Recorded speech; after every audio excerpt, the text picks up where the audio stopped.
Jewel of Gujarat कहलाने वाले जामनगर छोटे से शहर में मुकेश अंबानी ने अपनी नेटवर्थ 116 बिलियन डॉलर में से 110 मिलियन डॉलर की अपनी बेटे अनंत की शादी की तकरीबात की राधिका के साथ। Elon Musk, mark Zuckerberg, Bill Gates और बॉलीवुड की तमाम बड़ी सेलिब्रिटीज यहां जमा की।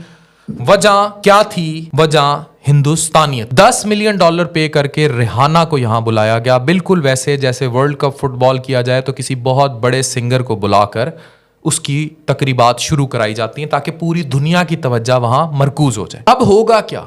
हिंदुस्तानियत फरोग पाएगी। यही वो लोग जो आईटी जाइंट्स हैं इंडिया को सेफ हेवन कंसीडर करेंगे। यहां इन्वेस्टमेंट आएगी, पैसा आएगा, रोजगार आएगा, खुशहाली आएगी।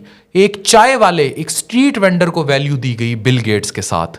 मुझे खुद बताएं कि हमें पाकिस्तान से पहले पाकिस्तानियत का सोचना है। मुकेश अंबानी दुनिया के 10 रिचेस्ट